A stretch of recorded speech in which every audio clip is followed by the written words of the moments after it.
दोस्तों ध्यान से देखिए, जार या फाइनल को आप इसमें जो नेट देख रहे हैं ऊपर की तरफ लगा हुआ है, वो नेट का सेटअपमेंट के बारे में आज बताने वाला हूँ। ये नेट सेटअपमेंट के लिए किस तरह का रिंग का ज़रूरत होता है, किस तरह का ग्लू का ज़रूरत होता है और इस नेट को किस तकनीक से लगाया जाता है, सब कुछ बताऊँगा, दिखाऊँगा। असल में ये जो प्रोसेस है ये बहुत ज़्यादा ज़रूरी है फ़िश ब्रीडिंग में। अगर मछली की ब्रीडिंग करा रहे हैं तो उसका अंडा होगा और अंडे को हैच कराने के लिए इस तरह का जार या फाइनल में इस तरह का नेट का लगाना बहुत ज़्यादा ज़रूरी है। और कितना माप जो है, कितना गैप होगा, सब कुछ दिखाऊंगा। तो बने रहिए मेरे वीडियो के साथ, देखते रहिए वीडियो को। यहाँ पे बहुत सारी इन्फॉर्मेशन आपको मिलेगा, ध्यान से आपको वीडियो को सुनना है, देखना है, समझना है। और कुछ जानकारी आपको मिस होता है तो कॉमेंट सेक्शन में ज़रूर बता देना, मैं उसका रिप्लाई ज़रूर करूँगा। तो वीडियो शुरू करने से पहले एक रिक्वेस्ट करना चाहूँगा, चैनल पर पहली बार आए तो चैनल को जरूर सब्सक्राइब कर लेना, वीडियो लास्ट तक देखना, अच्छा लगेगा तो लाइक कर देना। तो सबसे पहले इस तरह का चीज़ को बनाने के लिए जो चीज़ का ज़रूरत होगा वो है रिंग। यहाँ पे लोहे का रिंग का इस्तेमाल किया जा रहा है जिसमें ग्लू लगाया जा रहा है। और रिंग जो है वो लगभग 4 फुट लंबा था। इसको काट के फिर हम इस तरह से राउंड शेप में बनाकर इसमें ग्लू लगा रहे हैं। ग्लू लगाने के लिए हम फेविकॉल कंपनी का ग्लू लगा रहे हैं, नाम आप देख ही पा रहे हैं। इस तरह का ग्लू को इसमें अच्छा से लगा दिया जाता है। ये क्या होता है, यह सूख जाने के बाद पानी में भी लगता है तो ये कभी छूटता नहीं है, निकलता नहीं है। तो इस तरह का ग्लू का इस्तेमाल कर सकते हैं। इसे डेंड्राइट भी बोला जाता है। आप दुकान में जाके डेंड्राइट बोलेंगे तो ये बहुत आसानी से आपको मिल जाएगा। और इस नेट को आप ध्यान से देखिए, नेट का सेटअपमेंट की भी दिखाऊंगा किस तरह से सेट किया जाता है। और ये नेट जो है बहुत ही आसान सा और सिंपल सा नेट है, कोई एक्स्ट्रा नेट नहीं है। ये जो जर्जेट कपड़ा होता है, साड़ी का कपड़ा है, साड़ी मान लीजिए आप साड़ी खरीद सकते हैं, थोड़ा मोटा टाइप का जर्जेट साड़ी को खरीद लेना और इसको इस तरह से अच्छे से बनाकर आप इस रिंग के साथ सेट कर सकते हैं। आपका जो जार होता है, फाइनल होता है, उसका नाप का हिसाब आप किसी दर्जी को दिखाइएगा तो दर्जी उसी हिसाब से राउंड शेप में आपको वो बनाकर दे देगा। तो फिर आप इसको चिपकाइएगा। तो देखिए, लोहे में सबसे पहले ग्लू को लगा दिया जाता है। इसके बाद इस जो नेट है बना हुआ, उस नेट को इस तरह से रिंग में लगा दिया जाता है। लगाने के बाद इसको सिर्फ उल्टा करके और एक राउंड अंदर से घुमा दिया जाता है जिससे ये बहुत टाइट हो जाए। तो यहाँ पे प्रोसेस जो है वो आप धीरे धीरे इस तरह से कर सकते हैं और अच्छे से लगाना होगा, गैप नहीं रहना चाहिए। अगर गैप रहता है तो ये ख़राब हो सकता है, छूट सकता है। पहले हम लोग सिला कर भी इसको इस्तेमाल करते थे, अभी नहीं करते, ग्लू से ही ये काम चल जाता है। तो पहले एक सिरा लगा लिए, इसके बाद इसको अंदर से मोड़ कर एक राउंड बना लिए जिससे इसका मजबूती जो है वो बन जाए। जैसे कि देख रहे हैं, अंदर से घुमा दिया गया है, फिर एक राउंड बन गया, एक सिरा लग गया, अंदर से एक राउंड लगा दिए और हाथ से बहुत टाइट से इसको खींचा जा रहा है जिससे ये बहुत ही सख्ती से बैठ जाए और हार्ड होके बैठ जाए, जैसे कि आप यहाँ पे देख रहे हैं। तो इस तरह से इसको बनाया जाता है।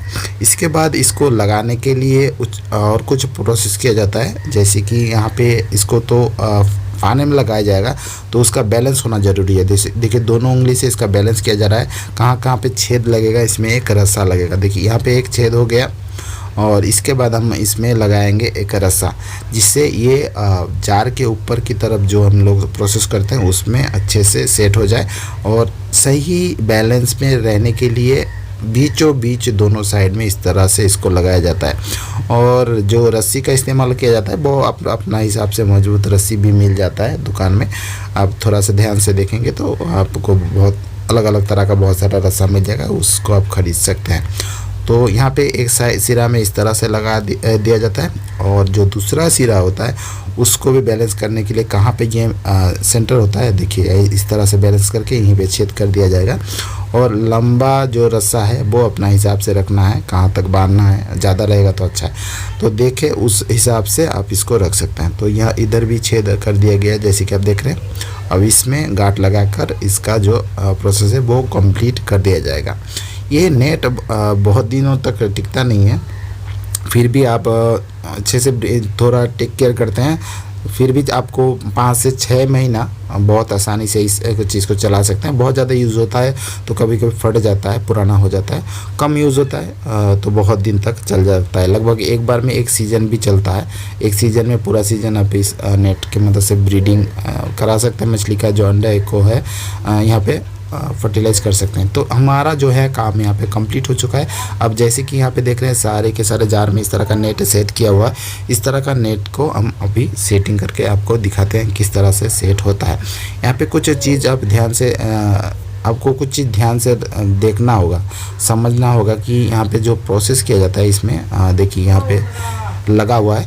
अभी जो रस्सा लगा था वो रस्सा यहाँ पे था और ऊपर जो है उसको हम लोग लगा दिए। बनने के बाद इस तरह से सेट कर दिया जाएगा। जैसे साइड से गैप है, अभी यहाँ पे गैप के बारे में मैं बताता हूँ गैप क्यों है और इसका सेटअपमेंट के बारे में भी बताता हूँ। अंदर देखिए अच्छे से सेट किया गया है और ये जो सेट कर रहे हैं वो वही ग्लू का भी इस्तेमाल करेंगे यहाँ पे, जो कि डेंड्राइट के नाम से जाना जाता है। जैसे कि आप देख रहे हैं वही ग्लू का इस्तेमाल कर सकते हैं। इसको सूखने में 10 से 12 मिनट का समय लगता है जब ये बिल्कुल ही सूख जाता है। तो इस तरह का ग्लू बहुत ही सस्ते में मिल जाता है, कहीं भी आप हार्डवेयर का दुकान से इसको खरीद सकते हैं।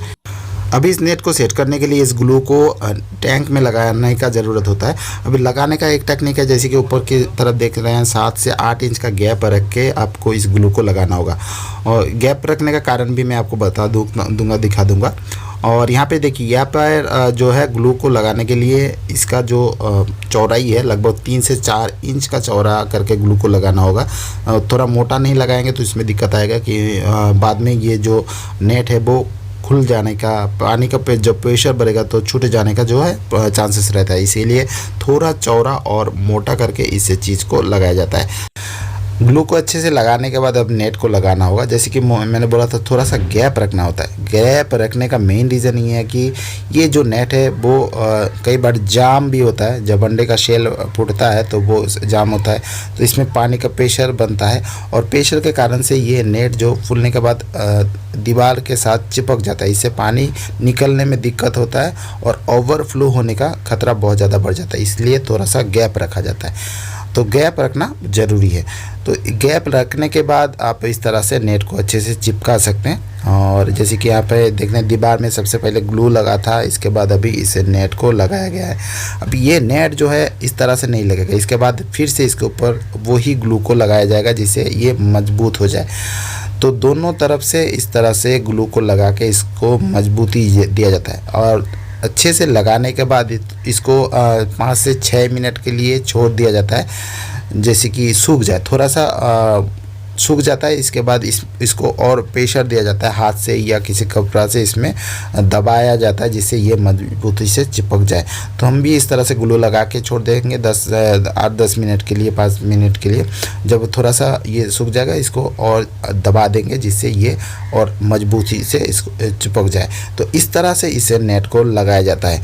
और टैंक में आप जैसे कि देख रहे हैं इस नेट को लगाया गया है, इसके बाद कोई दिक्कत नहीं होता है। पानी भर जाए तो कुछ भी हो जाए, ये आपको 3 से 4 महीना आराम से चलने वाला है एक ही ग्लू से। दोबारा इसको चेंज करने का ज़रूरत नहीं पड़ेगा।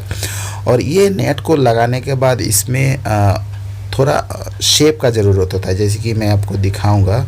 रुकिए, हो जाने दीजिए, इसके बाद मैं दिखाता हूँ। यहाँ पे देखिए ये 2 जार है, ये इसको देखिए ये थोड़ा सा अलग थलग है, लेकिन ये इसको आप देखेंगे तो ये बहुत ही मजबूत और टाइट से है। इसका रीज़न है कि ऊपर आप देखेंगे ये जो हम लोग रस्सा लगाते हैं तो इस रस्से को हम बीच में टाइट करते हैं तो ये हार्ड और मजबूत हो जाता है। ये इसमें लगा नहीं है तो ये थोड़ा सा कमज़ोर दिख रहा है। मैं इसको दबाऊंगा और यहाँ से इसको और अच्छे से चिपका दूंगा तो ये नीचे मजबूत और टाइट हो जाएगा। और गैप भी आप देख सकते हैं, अच्छे से गैप भी बन जाएगा। तो इस तरह से इस नेट को सेट किया जाता है और इस जार को हैचिंग के लिए तैयार किया जाता है। तो गाइस आशा करता हूँ इससे काफ़ी सारा इन्फॉर्मेशन आपको मिला है। और इस तरह का और इन्फॉर्मेशन आपको लेना है तो मेरे चैनल को जरूर सब्सक्राइब कर लेना।